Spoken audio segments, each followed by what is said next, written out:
पहलगाम हमले का उन्होंने हवाला दिया है। इस पर वो क्या कहते हैं। बहुत बहुत शुक्रिया हमारे साथ जुड़ने के लिए। आप ये बताइएगा कि क्या ये जो आज मौक़िफ़ सुप्रीम कोर्ट ने अपनाया, इससे यही अंदाजा लगाया जा सकता है कि जो रियासती दर्जे की बहाली है वो मजीद उसमें वक्त लगेगा? देखिए, सबसे पहले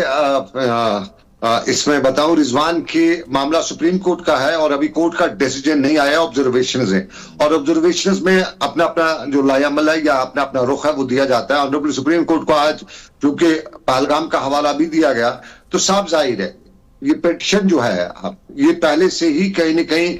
एक तरह से पैसेज था बीजेपी के लिए, सरकार के लिए दिल्ली में, क्योंकि जो उतने भी इनपुट्स अब तक आ रहे थे उसमें यही था कि दिल्ली अभी नहीं चाहती है जम्मू कश्मीर में स्टेटहुड रेस्टोर की जाए। ये बहुत सी इनपुट्स आ रहे थे, खुद बीजेपी के क्वार्टर से आते थे, खुद सरकार के क्वार्टर से आते थे कि अभी उनके मुताबिक अप्रोप्रिएट टाइम नहीं है और उनमें अप्रोप्रिएट टाइम वो किस चीज को ले रहे थे वो अलग सा पैरामीटर है, अलग सा डायमेंशन है। लेकिन ओवरऑल दिल्ली या बीजेपी इस वक्त नहीं चाहती थी कि जम्मू कश्मीर में स्टेटहुड रेस्टोर किया जाए। तो एक तरह से जो, क्योंकि इससे पहले आपने देखा 370 का मामला जब हुआ तो 370 पे अगर उस वक्त के जो लोग थे जो सुप्रीम कोर्ट तक चले गए, अगर वो सुप्रीम कोर्ट तक नहीं चले जाते, सुप्रीम कोर्ट के बाहर ही पॉलिटिकली इस पे लड़ाई की जाती, पॉलिटिकली इस पे प्रेशर माउंट किया जाता 370 पे, तो कुछ उम्मीद थी कि 370 पे कहीं ना कहीं कुछ आ सकता है, कोई कुछ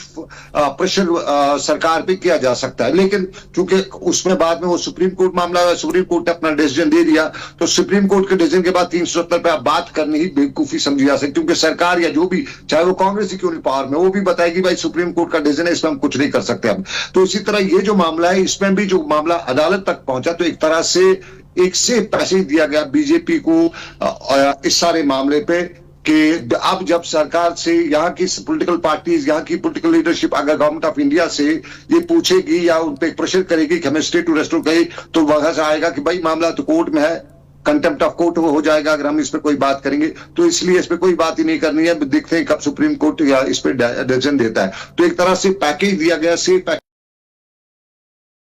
सादिक साहब बता रहे हैं कि वो कल अपना इसमें खुतबे में बताएंगे इस पे आगे का लायमल, उमर अब्दुल्ला क्या लायमल इस पे देंगे, ये सबसे बड़ा सवाल है। नजर सबकी होगी क्योंकि उमर अब्दुल्ला के लिए आगे खाई पीछे कुआं है, फंसे हुए हैं,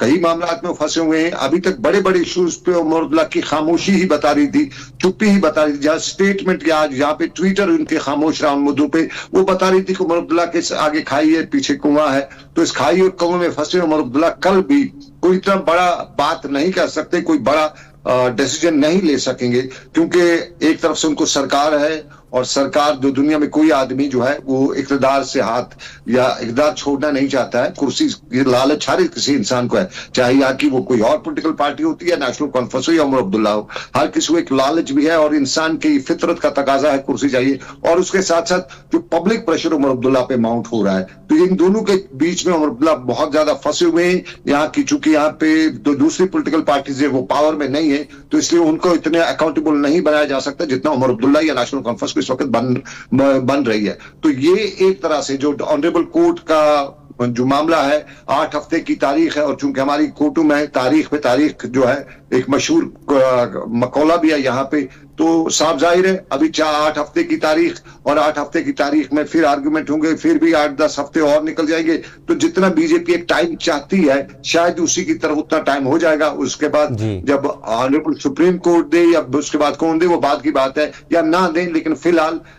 माजी करीब में ऐसा कोई चांस नजर नहीं आ रहा है कि जम्मू कश्मीर की स्टेटहुड के रेस्ट्रिक्शन पे अब कोई सियासी मौका भी या सियासी प्लेटफॉर्म भी बगैर बयानबाजी जो रूटीन किया उसके अलावा कुछ नहीं मिल सकता यहाँ की पॉलिटिकल पार्टीज को। रिजवान जी जी, जो इत्तेहादी पार्टी है कांग्रेस, उनकी जानिब से एहतजाजी मुजाहिरों का जो रास्ता अपनाया गया था, वही नेशनल कॉन्फ्रेंस ने पहले ही कहा है, कई लीडरान ने कहा है कि वो 21 जो अगस्त है, जहां तक मॉनसून सेशन जारी है वहां तक वो देखेंगे अगर कोई फैसला नहीं लिया जाता। क्या कल से हम देखेंगे कि अब नेशनल कॉन्फ्रेंस भी कहीं ना कहीं मरकजी सरकार से, जैसे यहां पर पहले से ही उन्हें वो बिजनेस रूल्स भी नहीं दी जा रहे, अब वो मरकजी सरकार से भी कहीं ना कहीं कांग्रेस की तरह ही वो कन्फ्रंट करती हुई नजर आएगी?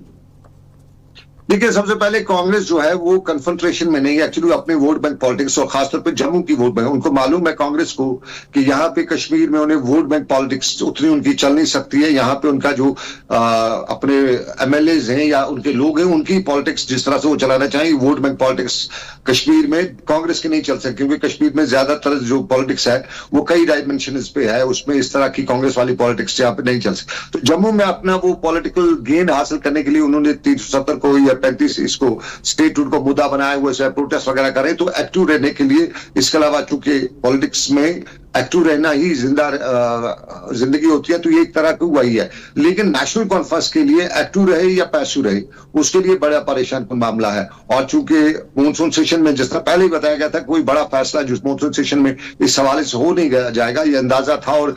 जो इनपुट्स भी उसी तरह के आ सकते थे। लेकिन नेशनल कॉन्फ्रेंस किस तरह का लाएबल बनाती है? नेशनल कॉन्फ्रेंस स्ट्रीट फाइट करना जानती ही नहीं है, उन्होंने कभी की नहीं है स्ट्रीट फाइट। शायद 1931 में नेशनल कॉन्फ्रेंस, जो उससे पहले मुस्लिम कॉन्फ्रेंस थी, उन्होंने अगर स्ट्रीट फाइट उस वक्त की होगी तारीख में, उसकी भी कम मिसाल मिलती, कि उसके बाद उन्होंने कभी भी स्ट्रीट फाइट जिसे हम कहते हैं पॉलिटिकल स्ट्रीट जो है वो नहीं किया। तो आज भी उस तरह का नहीं है। और नेशनल कॉन्फ्रेंस का पूरा जो लीडर